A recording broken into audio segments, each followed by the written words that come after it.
السلام علیکم ورحمۃ اللہ وبرکاتہ۔ محترم بھائیوں، اردو زبان کی تیسری کتاب میں ہمارا آج کا سبق ہے سبق نمبر 10۔ اردو زبان کی تیسری کتاب خان صاحب مولوی اسماعیل میرٹھی کی کتاب ہے۔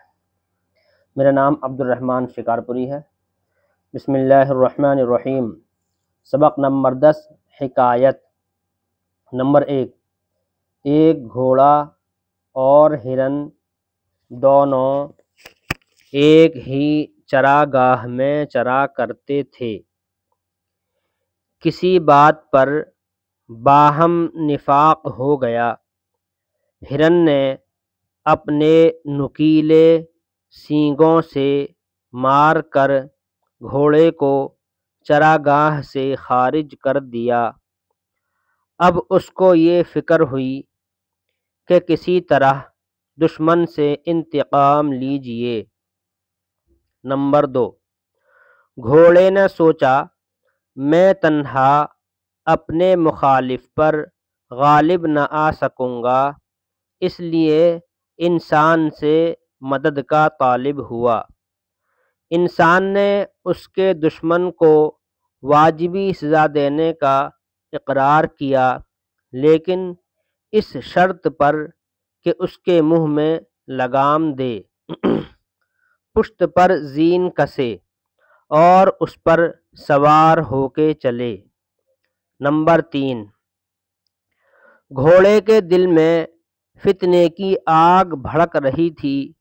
وہ ان سب باتوں پر رضامند ہو گیا اور انسان کو اپنی پشت پر سوار کر کے دشمن کے مقابلے کو لایا اور بہت جلد اس کو شکست دے کر تمام چراگاہ پر قبضہ کر لیا۔ نمبر 4، جب اس طرح گھوڑے کی دلی مراد بر آئی تو اس نے انسان کی حمایت اور رفاقت کا بہت بہت شکریہ ادا کر کے رخصت چاہی۔ انسان نے اس کی باگ پکڑ لی اور کہا، اے رفیق، میں تیری خوبیوں سے محض ناواقف تھا، آج تجربہ ہوا کہ تو ایسا مفید اور کارآمد جانور ہے۔ میں چاہتا ہوں کہ تجھ کو اپنی خدمت میں رکھوں اور یوں جنگل میں آوارہ نہ پھرنے دوں۔ نمبر 5، غرض انسان نے گھوڑے کو اگاڑی پچھاڑی لگا تھان پر باندھ لیا، گھاس دانے کا راتب مقرر کیا اور اس سے سواری اور بار برداری کا کام لینے لگا۔ اس وقت گھوڑے کو معلوم ہوا کہ خصومت اور نفاق کا نتیجہ یہ ہے کہ ہم دونوں اس عیش و آزادی سے محروم ہو گئے جو چراگاہ میں حاصل تھی۔ رباعی مؤلف، رباعی کہتے ہیں 4 مصروں کے شعر کو رباعی کہتے ہیں۔ دیکھو اس میں ایک مصرع کہتے ہیں ایک لائن کے ایک میں حصے کو۔ دیکھو لائن تو یہاں سے یہاں تک ہے، لیکن لائن کا جو یہ والا حصہ ہے اس کو کیا کہتے ہیں؟ مصرع، جو کہتے ہیں مصرع کہتے ہیں اس کو۔ تو اب ایک مصرع، 2 مصرع، 3 مصرع، 4 مصرع، تو 4 مصرع کا جو شعر ہوتے ہیں ان کو رباعی کہتے ہیں۔ رباعی، جب تک کہ سبق ملاپ کا یاد رہا، جب تک کہ سبق ملاپ کا یاد رہا، بستی میں ہر ایک شخص دل شاد رہا۔